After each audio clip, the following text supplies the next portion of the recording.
అందరికీ నమస్కారం. మీకిప్పుడు వినిపించబోతున్న నవల 'అభిశాపం'. రచించిన వారు ఎద్దనపూడి సులోచనారాణి గారు. ఆ అమ్మాయి నుదుట తిలకం దిద్దటం పూర్తి చేసి డ్రెస్సింగ్ టేబుల్ మీద పక్కనే పెట్టి ఉన్న తడిగుడ్డలోంచి నవనవలాడుతున్న గులాబీ ఒకటి తీసి పక్క పిన్నుకి చేర్చి వదులుగా ఉన్న జుట్టులో కుడివైపుకి చెవికి దిగువగా కనిపించేలా అలంకరించుకుంది. ఆ కళ్ళు మునికన్య కళ్ళలా ఎంతో నిర్మలంగా ప్రకాశవంతంగా ఉన్నాయి. నిత్య జీవితంలో సాధారణంగా అందరికీ ఎదురయ్యే కష్టాల సెగలు కానీ సమస్యల కంటకాలు కానీ ఎరుగునట్టుగా సుఖశాంతులతో పెరిగినట్టుగా ఉన్నాయి. అందంతో, ఆరోగ్యంతో, యవ్వన శోభతో తారుణ్య వయస్సులో ఉన్న ఆ అమ్మాయి చెవి పక్కన అలంకరించుకున్న ఆ గులాబీ పువ్వులాగానే నవనవలాడుతున్నట్టుగా తేటగా అతి నాజూకుగా ఉంది. బీరువా తెరిచి బ్యాగ్ తీసుకుంటున్న ఆ అమ్మాయి ఇంతలో మంచం పక్కనున్న ఆకుపచ్చ రంగు ఫోన్ గనగనలాడటంతో వెనక్కి తిరిగింది. ఆ ఫోన్ గనగన క్షణం సేపు తదేకంగా విన్న ఆ అమ్మాయి ఆ పిలిచిన పిలుపు ఎవరిదో అర్థమైన దానిలా చెంగున 2 అడుగుల్లో ఫోన్ దగ్గరకు వచ్చి తీసింది. హలో గాయత్రి. అవతల నుంచి ఆ కంఠం ఎంతో హుషారుగా పిలిచింది. నేనే గాయత్రి. ఏం చేస్తున్నావు? ఏం చేస్తాను? ఫంక్షన్కి రావటానికి తయారవుతున్నాను. ఇంకా తయారవుతూనే ఉన్నావా? ఇక్కడందరూ వచ్చేశారు. మేమంతా నీకోసం ఎదురు చూస్తున్నాం. అరెరే, నిజంగానా? సారీ, నేనిప్పుడే వస్తున్నాను. సరే కానీ నేనిప్పుడెందుకు ఫోన్ చేశానో చెప్పు. ఎందుకేమిటి? నేనెలా ముస్తాబై వస్తాను అని తెలుసుకుందామని చేశావు. అది సగం కారణం మాత్రమే. మరి మిగతా సగం ఏంటి? నువ్వే ప్రయత్నం చేసి కనుక్కోవాలి మరి. ఆహా, తెలియట్లేదు. మొద్దు, నేను మొన్న అంత గట్టిగా చెప్పిన విషయం మర్చిపోయావా? సరిగ్గా గుర్తు చేసుకో. ఈడియట్. ఇదేనా నీ తెలివి? నాన్న మొన్న మన ఎంగేజ్మెంట్కి డేట్ ఫిక్స్ చేసినప్పుడు మన బ్లూ మూన్లో కాఫీ తాగుతుండగా నేను నిన్ను అడిగిన వాగ్దానం. అప్పటికే అతను అడిగిన సంగతి ఏమిటో గాయత్రికి గుర్తొచ్చేసింది. చెంపల్లో ఎరుపు తొంగి చూసింది. ఛీ, పో, నా వల్ల కాదు, నేనప్పుడే చెప్పాను కదా. ఇలాంటి చిన్న చిన్న విషయాల్లోనే మనిషి వ్యక్తిత్వం తెలిసేది. నేను సరిగ్గా 7:30కి గుల్మోహర్ చెట్టు కింద వెయిట్ చేస్తుంటాను. చూడు, నీ వేలికి నేను ఉంగరం అక్కడే పెడతాను. అర్థమైందా? త్వరగా వచ్చేసేయ్. బాయ్, సరేనా? అంటూ ఫోన్ పెట్టేశాడు. తల్లిదండ్రుల పెంపకంలో సాంప్రదాయపు కట్టుబాట్లలో పెరిగిన గాయత్రికి ఆనంద్ కాబోయే భర్త అయినా సరే అతను అడిగేది తీర్చటం అసాధ్యంగా అనిపించసాగింది. కానీ ఆనంద్ పట్టుదల గాయత్రికి తెలియనిదేం కాదు. అతను అన్నంత పనే చేస్తాడు. నేను యుద్ధరంగంలో విమానం నడిపే పైలట్ని. నా వృత్తిరీత్యా నా భార్య కూడా నాలాగా బాగా ధైర్యంగా చొరవ ఉన్న మనిషి అవ్వాలి అని అంటూ ఉంటాడు. చిన్నప్పుడే మిలిటరీలో చేరిపోయి అయిన వాళ్ళకి ఎడంగా సాంఘిక మర్యాదలకి కట్టుబాట్లకి దూరంగా పెరిగిన అతనికి గాయత్రి మాటలు మొహమాటం ఛాందస భావాలుగానే కనిపిస్తాయి. మనిషి ఎప్పుడైతే సాంప్రదాయం అనే శృంఖలాలు తెంచుకున్నప్పుడే అసలైన ఆనందం సుఖం లభిస్తుంది అంటాడు. ఎవరినీ లక్ష్యపెట్టని అతని మనస్తత్వం అందరికీ రమ్మంటే ఎలా వస్తుంది అని ఆలోచిస్తూ ఉండగానే గాయత్రి వాళ్ళ నాన్నగారు, ఏమ్మా, అయ్యిందా అంటూ లోపలికి వచ్చారు. బయలుదేరమ్మా, మరి మనం ఆలస్యం చేస్తే బాగుండదు. మీ అమ్మ ఎక్కడుంది? లోపలుంది నాన్న, పిలుస్తాను అంటూ వెళ్ళపోయింది. పరమహంస గారు కూతుర్ని పరిశీలించారు. అదేంటమ్మా, నల్ల చెప్పులు వేసుకున్నావేం? నీలం రంగువి లేవా? అవి పాడైపోయాయి నాన్నగారు. పాడైపోయాయా? నాకు చెప్పలేదేం? బజార్కెళ్ళి కొనుక్కోకపోయావా? పర్వాలేదులే నాన్న. ఎందుకు సర్దుకుపోవాలమ్మా? మనం లేని వాళ్ళమైతే ఎలాగూ తప్పదు. సరే, ఇంకా అరగంట టైం ఉంది కదా, దోవలో షాప్ ఉంది, కొనుక్కుందువు గానీలే, పదా. ఇంతలో అక్కడికి కస్తూరమ్మ గారు వచ్చారు. అధునాతనంగా ఉన్న ఆ తండ్రి కూతుళ్ళిద్దరి ముందు ఆవిడని చూస్తుంటే వాళ్ళకి పూర్తిగా వ్యతిరేక ధ్రువంలా ఉంది. కంచిపట్టు చీర, జరీ అంచు జాకెట్, తల నిండా పువ్వులు, మెడలో చంద్రహారం, చేతులకి వంకీలు, నడుంకి వడ్డానం, ముక్కుకి చెవులకి వజ్రాల నగలు, ముఖాన పెద్ద బొట్టు. ఇవి చూస్తుంటే తెలుగు సాంప్రదాయం ఇంకా ఇలాంటి వాళ్ళల్లో సుస్థిరమైన వేళ్లతో జీవించే ఉన్నట్లు తెలుస్తుంది. బాహ్య అలంకరణలోనే కాదు, స్వభావంలో కూడా ఆవిడ భర్తకి పూర్తి వ్యతిరేకం. ఆ ఇద్దరికి అతి చిన్న వయసులోనే పెళ్ళయింది. దాదాపు 25 సంవత్సరాల నుంచి కాపురం చేస్తున్న ఇద్దరి మధ్య పరస్పర అవగాహన గాని, అభిరుచి గాని రవ్వంత కూడా కలియలేదు. ఆయనకి పిల్లలంటే మహా ప్రీతి. కానీ మొదటి ఇద్దరు పురిటి దశ దాటకుండానే పోయారు. ఆఖరున గాయత్రి పుట్టింది. గాయత్రిని వాళ్ళు ప్రాణాలు అరిచేత్తో పెట్టుకొని పెంచి పెద్ద చేశారు. ఇటు గాయత్రి మనసు మీద తల్లిదండ్రుల ఘర్షణ చిత్రంగా ప్రభావితమైంది. విషయం ఏదైనా వస్తే గాయత్రి చాలాసార్లు తండ్రి పక్షమే వహిస్తుంది. అప్పుడప్పుడు తల్లిని నిరుత్సాహపరచకుండా తల్లినే సమర్థిస్తుంది. ఇద్దరి ఘర్షణకు పరిష్కారం కుదరకపోతే నిర్ణయం తనే తీసుకుంటుంది. ఎప్పుడు ఎదుటివారి మాటని మన్నించి నమ్రతగా ఉన్నట్టుండే గాయత్రిలో అవసరం వస్తే తాను అనుకున్న మాట మీదే నిలబడే మొండితనం ఉందని ఒక్క తండ్రికి మినహా ఎవ్వరికీ తెలీదు. ఈరోజు గాయత్రి జీవితంలో అతి ముఖ్యమైన రోజు. పరమహంస గారి ప్రాణమిత్రుడైన పాండురంగారావు గారి అబ్బాయి ఆనంద్తో నిశ్చితార్థం. ఈ సంఘటన గాయత్రికి ఒక్కదానికే కాదు, ఆ ఇంట్లో అందరికీ ఆనందప్రదంగా ఉంది. కారణం పాండురంగారావు గారు చాలా సజ్జనుడు. ఆనంద్ మిలిటరీలో పైలట్గా పనిచేస్తున్నాడు. అతనికి ఈ మధ్యనే బెంగళూరులో పోస్టింగ్ వచ్చింది. ఆనంద్ చాలా ప్రతిభ గలవాడు. అతనికి మంచి భవిష్యత్తు ఉందని అందరికీ తెలుసు. ఎంతో మంది తనకంటే స్థితిగతుల్లో ఉన్నతమైన వ్యక్తులు తమ తమ కూతుళ్ళని ఆనంద్కి ఇవ్వాలని ఉత్సాహపడి రాయబారాలు జరిపిన పాండురంగారావు గారు ఒప్పుకోలేదు. ఆయనకి గాయత్రి అంటే అభిమానం ఉంది. గాయత్రికి కూడా ఆయనంటే చాలా గౌరవం.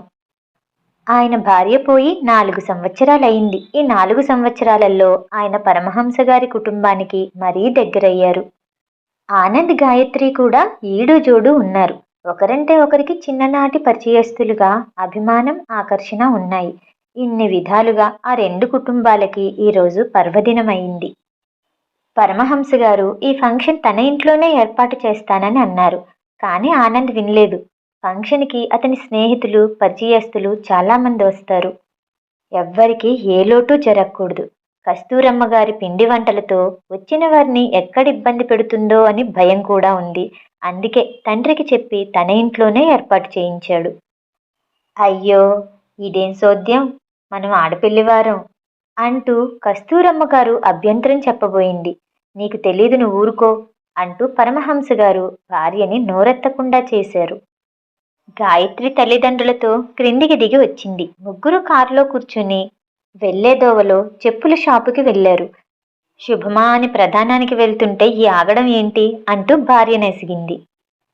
నువ్వు మాట్లాడుకు. నా తల్లి జీవితంలో ఏ చిన్న విషయంలోనూ కొరత ఉండకూడదు. లేదు కాదు అనే మాటలు వినపడకూడదు. రామ్మ, మనం వెళ్దాం. నా జీవితం అంతా మీ చేత నువ్వు మాట్లాడుకు, నీకేం తెలీదు అన్న మాటలతోనే సరిపోయింది. కానీయండి, మీ ఇష్టం, మీరు నా మాట ఏది విన్నారు కాబట్టి అంటూ సనుగుడు మొదలుపెట్టింది. గాయత్రి నవ్వుతూ కారు దిగి తండ్రితో చెప్పుల షాపు వైపు నడిచింది. పాండురంగారావు గారి ఇల్లు ఈ మధ్యనే కొత్తగా కట్టిన కాలనీ అయిన సిరిపురంలో ఉంది. ఆ కాలనీ ఎత్తైన ప్రదేశంలో ఉండటంతో అక్కడి నుంచి చూస్తే దూరంగా హైదరాబాద్ అంతా సుందరంగా కనిపిస్తూ ఉంటుంది. ఇల్లు చిన్నదే అయినా చాలా వసతిగా అధునాతనంగా ఉంటుంది. గుల్మోహర్ చెట్టుకి ఇవతలగా పెరటి భాగంలో పందిళ్లు వేసి పాదులు పాకించటంతో హఠాత్తుగా చూస్తే ఆ చెట్టు మొదలు అక్కడున్న సిమెంట్ బెంచీలు కనిపించవు. చుట్టూ అంతా ప్రకృతితో నిండి ఎంతో అందంగా ఉంటుంది. పాండురంగారావు గారు జడ్జిగా చేసి రిటైర్ అవడంతో నలుగురిలో బాగా ప్రాపకం ఉంది. వ్యక్తిగతంగా ఆయనకు ఉన్న సభ్యత, సంస్కారం సంఘంలో రకరకాల స్నేహితుల్ని, పరిచయస్తుల్ని సంపాదించి పెట్టాయి. తలలో నాలుకగా వ్యవహరించే సామర్థ్యం ఉండటంతో ఆయనకు చాలామంది హితులుగా చేరి తమ సమస్యలు ఆయన ముందు పెట్టి పరిష్కారం తెలుసుకునేవారు. ఆయన ఒక్కగానొక్క కొడుకు ఆనంద్. ఆనంద్ అని పేరు పెట్టిన క్షణం ఎలాంటిదో కానీ అతను ఎప్పుడూ నవ్వుతూ తుల్లుతూ చిదానందమూర్తిలా ఉంటాడు. ఆనంద్ ఉన్న చోట నవ్వుల జల్లు కురవాల్సిందే. జీవితం అతనికి ఒక ఆట. ఆ ఆటలో ఉద్రిక్తత అనేది లేకపోతే చప్పగా ఉంటుందని అతని భావన. దానికి యుద్ధంలో పనిచేయటమే చక్కని అవకాశం అని అతని నిశ్చయం. తండ్రికి తెలియకుండా అప్లికేషన్ పెట్టి పరీక్షలకు హాజరై అందులో మంచి మార్కులతో ఉత్తీర్ణుడై ట్రైనింగ్కి వెళ్ళిపోయాడు అతను. కొడుకు చేసిన పని ఆయనకి బాధే కలిగించింది. కానీ రవ్వంత కూడా బయటపడలేదు. ఆనంద్ ఖడక్ వానలో వెళ్ళగానే తండ్రికి ఉత్తరం రాశాడు. డాడీ, నేనెన్నుకున్న ఈ మార్గం చాలా గొప్పదిగా నాకు తోస్తుంది. ఈ దేశం యొక్క రక్షణ బాధ్యత మా భుజస్కంధాల మీద పెట్టుకోబోతున్నాం. ఆ మహాకార్యానికి ఆయత్తమవుతున్నాం అనే పవిత్రమైన భావన మనసులో ఉంటే ఈ ట్రైనింగ్ బాధ ఏమీ అనిపించదు. డాడీ, నిన్నేమైందో తెలుసా? నా తోటతను ఏదో తప్పు చేశాడు. దానికి పనిష్మెంట్గా సాయంత్రం వరకు అతన్ని పరిగెత్తుతూ ఉండమన్నారు. మరునాడు ఉదయం చూస్తే అతను లేడు, పారిపోయాడు. అంటే అదేదో గ్లామరస్గా భావించి వచ్చిన వాళ్ళు ఈ శిక్షణని తట్టుకోలేక ఇలాగే పారిపోతుంటారు. తప్పు కాస్త చేసిన శిక్ష మాత్రం దారుణంగా ఉంటుంది. కాబట్టి తప్పు చేయనే కూడదు. ఇదే మొదటి రూల్. ప్రాథమిక దశ అయిన ఈ ట్రైనింగ్ నుంచే మనకు జీర్ణించేలా చేస్తారు. నాకు ఇక్కడ బాగుంది డాడీ. నాకు చాలా సంతోషంగా ఉంది. నా తోటి వ్యక్తులు కూడా దాదాపు నాలాంటి స్వభావం గలవాళ్లే. ఎప్పుడెప్పుడు ప్లేన్ తీసుకుని గాల్లో ఎగురుతానా అని అనిపిస్తుంది అంటూ ఉత్తరం రాశాడు. ఆ తర్వాత కూడా తరచుగా క్రమం తప్పకుండా అతని దగ్గర నుంచి ఉత్తరాలు వస్తూనే ఉండేవి. ఆ ట్రైనింగ్లో వివిధ దశలలో అతని మనసును స్పందించే విషయాలన్నీ తండ్రికి కబుర్లు చెప్పినట్టే ఉత్తరాలు రాసేవాడతను. అరమరికలు లేకుండా స్నేహితుల్లా మెలగటం చూసిన ఎవ్వరైనా తండ్రి కొడుకుల మధ్య ఆ చనువు చూసి ఈర్ష్య పడక మానరు. కొడుకు మనసు గాయత్రి మీద ఉందని ఆయనకి తెలుసు. అందుకే గాయత్రి కంటే అందమైన పిల్లలు, డబ్బు గలవాళ్ళు ఆ ఇంటికి కోడలుగా రావటానికి ఉబలాట పడినా ఆయన అవకాశం ఇవ్వలేదు. ఈరోజు ఆయనకి చాలా ఉత్సాహంగా ఉంది. కొడుకు కోరిన ఏ కోరిక తీర్చటమన్నా ఆయనకి ఎంతో ఆనందంగా ఉంటుంది. బయట షామియానా వేశారు. లోపల హాల్లో మగవాళ్ళందరికీ డ్రింక్స్, బయట ఆడవాళ్ళకి ఐస్ క్రీమ్స్, కూల్ డ్రింక్స్ ఏర్పాటు చేశారు. రేడియోగ్రామ్ నుంచి ఆనంద్కి ఇష్టమైన ఫారెన్ సంగీతం వినిపిస్తుంది. ఎలాంటి మనిషికైనా ఉత్సాహం ఊపు తెప్పించే రికార్డ్ అది. ఆయన అన్ని ఏర్పాట్లు సరిగ్గా ఉన్నాయో లేదో చూస్తున్నారు. ఇంతలో కొడుకు అటు వచ్చాడు. పాండురంగారావు గారు కొడుకు మెడలో టై సరిచేస్తూ, నందు, ఈరోజే మీ అమ్మాయి గనక ఉంటే ఎంత ఆనందపడేదో, ఎంత గర్వంగా భావించేదో. ఆయన కళ్ళల్లో హఠాత్తుగా నీళ్లు తిరిగాయి. ఆనంద్ వెంటనే టై సరిచేసుకుంటూ తండ్రి చేతిని గట్టిగా పట్టుకొని, no sir, no no sentiments. You are happy, I am happy. అమ్మ కూడా స్వర్గంలో తప్పక సంతోషంగా ఉండే ఉంటుంది. No painful thoughts today, okay అనగానే ఓకే అంటూ ఆయన నవ్వేశారు. కొడుకు భుజం మీద చిన్నగా తట్టాడు. అవునందు, ప్రశాంత్ ఎక్కడా? స్వీట్స్ కేక్స్ సర్దిస్తున్నాడు డాడీ. ప్రశాంత్ పేరు వినగానే ఆనంద్ కళ్ళు స్నేహపూరితంగా మారాయి. Daddy, he is a nice man. I simply love him. మీరు వాడికి తప్పకుండా ఇక్కడే ఏదైనా జాబ్ చూడండి. నేను దూరంగా ఉన్నా వాడు మీకు దగ్గరగా ఉంటాడు. మీ ఒంటరితనం కాస్తైనా తగ్గుతుంది. నందు, ఏంటిది? ఈరోజు నీ నోటి నుంచి చాలా కొత్త మాటలు వింటున్నాను. నిజం డాడీ, వంట మనిషి చెప్పాడు మీరు ఒక్కోసారి భోజనమే చేయరని. ఏదో ఆలోచనలో పడినట్లు పుస్తకం పట్టుకొని కళ్ళు మూసుకొని సోఫాలో గంటల తరబడి కూర్చుండిపోతారని.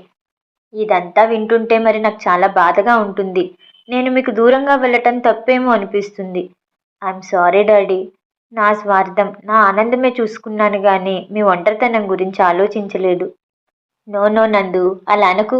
ఇలాంటి మాటలు నీ నుంచి ఇక ముందు ఎప్పుడు వినకూడదు, ఓకేనా? All right daddy. కానీ ప్రశాంత్కి మాత్రం తప్పకుండా ఏదైనా ఉద్యోగం ఇప్పించండి. వాడు BE పాస్ అయ్యి ఏడాది అయింది. ఎక్కడా ఉద్యోగమే దొరకలేదు. వాడు పైగా గోల్డ్ మెడలిస్ట్. ఎక్కడా 200 రూపాయలు ఉద్యోగం దొరక్క నిలువ నీడలేక ఉన్నాడంటే చాలా కోపంగా ఉంది ఈ సమాజం మీద. అంతేకాదు, వాడికి ఉద్యోగం లేదని వాడి ఇంట్లో సవితల్లి పోరు కూడా ఎక్కువైపోయింది. నేను 2 రోజులు ఆ ఇంట్లో ఉండి చూశాను. మై గాడ్, ఆవిడ ఆడది కాదు, రాక్షసి. వాడిని ఒకటే సాధింపు.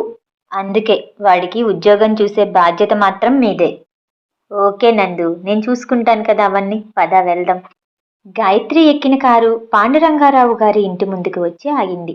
అప్పటికే అక్కడ చాలా కార్లు నిలిచి ఉన్నాయి. చూసారా, నేను చెబితే వినలేదు, అందరూ వచ్చేసినట్లున్నారు అని కస్తూరమ్మ గారు గొనిగింది. నువ్వు ఊరుకో, మాట్లాడకుండా లోపలికి రా, పరమహంస గారు దారి తీస్తూ అన్నారు. గాయత్రిని చూడగానే పాండురంగారావు గారు ఎదురొచ్చి, ఏమ్మా పెళ్లి కూతురా, నువ్వే ఇంత ఆలస్యం చేస్తే ఎలా? అది విన్న పరమహంస గారు, మేం అతిథులం కదటోయ్, ఆలస్యంగా వస్తేనే బాగుంటుంది. అందరూ మా కోసం ఎదురు చూస్తూ ఉంటారు అని సరదాగా అన్నారు. నీ వ్యాపారం బుద్ధి పోనిచ్చుకున్నావు కాదు. పద పద, ఎల్లం పదండి లోపలికి అంటూ పాండురంగారావు గారు వారి ముగ్గురిని లోపలికి తీసుకెళ్లారు. లోపల అప్పటికే చాలా మంది ఉన్నారు. వారిని చూడగానే కస్తూరమ్మ గారికి విచిత్రంగా అనిపించింది. ఆడవాళ్ల తలలు బుట్టల్లాంటి చుట్టలతో ఉన్నాయి. పల్చటి చీరలు, బంగారమే కరువైనట్లు ఉండి ఉండనట్లుగా నగలు, పెదవులకి గోళ్ళకి రంగులు, ఎత్తు చెప్పులు, రెల్లుగడ్డిలా ఊగిసలాడే వాళ్ళ నడకే వేరుగా ఉంది. వాళ్ళు కూడా కస్తూరమ్మ గారిని విచిత్రంగా గమనిస్తున్నారు. ఆనంద్ ఎదురొచ్చాడు. గాయత్రిని తన వెంట తీసుకెళ్లి స్నేహితులకి పరిచయం చేశాడు. ఈలోపు పురోహితులు గారు వచ్చారు. మంత్రాల చదివింపులో గాయత్రికి బట్టలు ఇచ్చాడు. వాటి మీద ఎర్రరాయితో ఉంగరం కూడా ఉంది. ఆనంద్ బట్టలు గాయత్రి చేతిలో పెట్టి ఆ ఉంగరం తీసుకుని జేబులో వేసుకున్నాడు. అదేంటయ్యా, ఉంగరం చేతివేలకు పెట్టండి అన్నాడు పురోహితులు. ఇప్పుడు కాదులేండి పురోహితులు గారు, మీరైతే మంత్రాల కార్యక్రమం కానివ్వండి అంటూ ఆనంద్ కసురుకున్నాడు. వీడు ఉంగరం ఇవ్వటానికి వేరే ముహూర్తం పెట్టుకున్నాడు. ఎవరో ఫ్రెండ్ జోక్ చేశాడు. అందరూ నవ్వేశారు. గాయత్రి చెంపల్లో ఎరుపు ప్రతిఫలించింది. పురోహితుడు మంత్రాలు మొదలుపెట్టాడు. గాయత్రి ఆనంద్ చేతికి తెల్లరాయి ఉంగరం తొడిగింది. ఇద్దరు పూలదండలు వేసుకున్నారు. ప్రధానం కార్యక్రమం కోసం ఆఫ్ చేసిన రేడియోగ్రామ్ అది ముగియగానే మళ్ళీ మొదలైంది. హుషారైన సంగీతం, అందరిలో ఉత్సాహం ఉరకలు వేస్తూ ఉంటే ఆనంద్ ఫ్రెండ్స్ డాన్స్ ప్రారంభించారు. గాయత్రి ఆనంద్ కోసం కళ్ళతో వెతికింది. అతనెక్కడా కనిపించలేదు. అతని సంకేతం అర్థమైంది. తప్పనిసరిగా బలవంతంగా ఆ జనం మధ్య నుంచి తప్పించుకుని పెరటివైపు వచ్చింది. అక్కడ గుల్మహర్ చెట్టు కింద ఉన్న బెంచి దగ్గర అటూ ఇటూ తిరిగి అప్పుడే కూర్చున్నాడు. అతను చాలా నిశ్శబ్దంగా లైట్లతో మిలమిలలాడుతున్న నగర శోభని తిలకిస్తూ కూర్చున్నాడు. గాయత్రికి చిరుకోపం వచ్చింది. అతని కోరిక తీర్చాలని ఉంది, కానీ ఎవరైనా వస్తారేమోనని భయం వెన్నాడుతోంది. గాయత్రి ఎలాగైతేనే అతి మెల్లగా అతని దగ్గరికి వచ్చి వెనక నుంచి అతని మొహాన్ని తన వైపు తిప్పుకొని ముద్దాడింది. గాయత్రికి కళ్ళు తిరుగుతున్నట్లు, కాళ్ళు తేలిపోతున్నట్లు చిత్రమైన స్థితి. నీ కోరిక తీర్చానుగా, ఇంక ఉంగరం పెట్టే అని కళ్ళు మూసుకుంటూ అంది. గాయత్రి ఆశించినట్లుగా ఆనంద్ ఆ చేయి పట్టి ముందుకు లాక్కోలేదు. ముద్దులతో ఆమె ముఖం ముంచెత్తనూ లేదు. గాయత్రి కళ్ళు తెరిచి చూసింది. మరుక్షణంలో కెవ్వుమన్నట్లు చూసింది. తటాలను తన చేయి లాక్కొని ఒక్క అంగలో దూరంగా వెళ్ళి నిలబడింది. గాయత్రి పై ప్రాణం ఎగిరిపోయిన దానిలా చూస్తుంది. ఆ సిమెంట్ బెంచ్ మీద కూర్చున్న వ్యక్తి ఆనంద్ కాదు. దాదాపు ఆనంద్ లాగానే ఉన్న మరో అపరిచిత వ్యక్తి.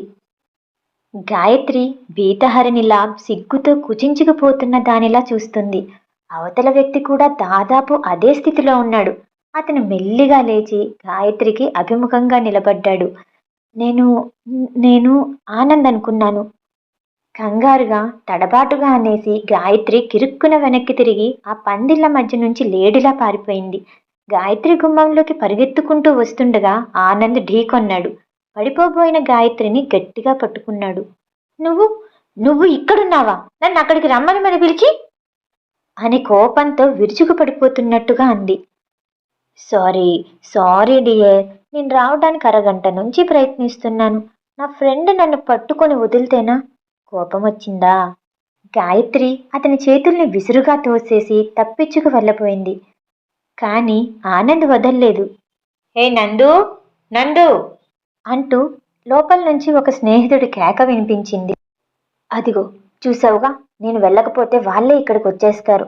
మనకి మళ్ళీ అవకాశం దొరకదేమో అంటూ గాయత్రిని పట్టుకొని ఆనంద్ గబాల్న తన జేబులో ఉన్న ఉంగరాన్ని తీసి గాయత్రి వేలికి తొడిగాడు. Wish you best of luck అంటూ హఠాత్తుగా అతను గాయత్రిని ముద్దు పెట్టుకున్నాడు. నందు అంటూ మళ్ళీ కేక వినిపించింది. ఆనంద్ గాయత్రిని వదిలేశాడు. ఆనంద్ తన స్నేహితుడు పిలుస్తున్న వైపు వెళ్ళిపోయాడు. గాయత్రి మనసంతా సుడిగాలిలో చిక్కుకుని గిరగిరా తిరిగి మళ్ళీ బయటపడినట్లుగా ఉంది. ఒక్కసారి చెయ్యెత్తి ఆనంద్ వేలికి తొడిగిన ఎర్రరాయి ఉంగరం చూసుకుంది. మెల్లగా లోపలికి వచ్చింది. తరువాయి భాగంలో మళ్ళీ కలుద్దాం. ఈ నవల వినటం మీకు నచ్చినట్టయితే లైక్ చేసి సబ్స్క్రైబ్ చేయండి. మళ్ళీ రేపు కలుద్దాం. నమస్తే.